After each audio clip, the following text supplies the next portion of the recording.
So if you want to know the bottom line secret of what this budget is about, I would submit to you it can be found in one action. That was in this administration sending Secretary of State Clinton to China to beg them to loan us more money. Cashed up and looking for bargains, China's state-owned companies have been spending up big.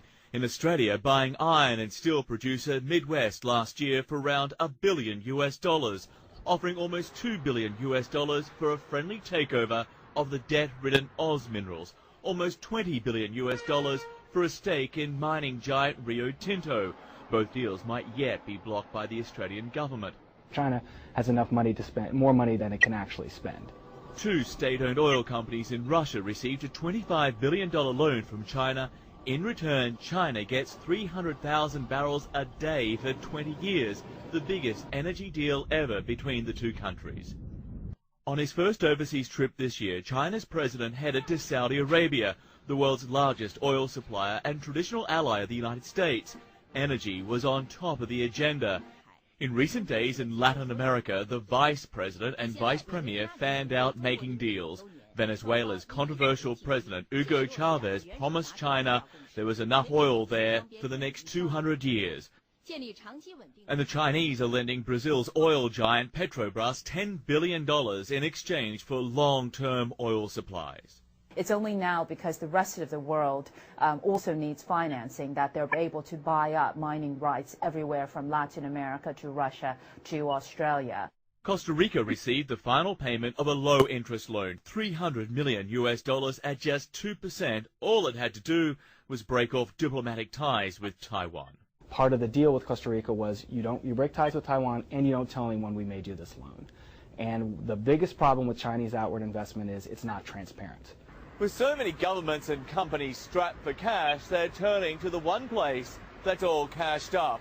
And along the way, analysts say China is not only buying political influence, but also securing energy and minerals, possibly for decades to come, at a bargain.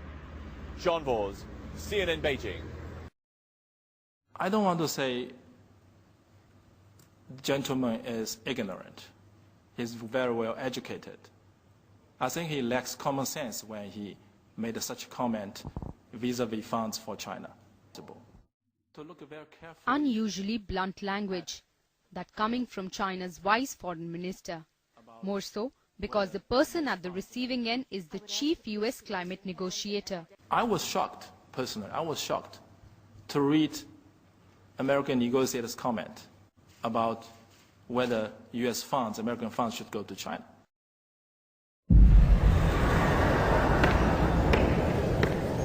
Why 什么强大的国家都会走向灭亡呢？古希腊、罗马帝国、不列颠帝国、美国，因为他们都犯同样的错误，与原来使得他们成功的原则背道而驰。美国政府企图以庞大的开支和税收来摆脱严重的经济衰退，巨额的所谓刺激开支。 庞大的医疗改革，政府接管私有企业，债务累累。当然，我们是他们的大债主。现在他们都得给我们干活。Sending Secretary of State Clinton to China to beg them to loan us more money.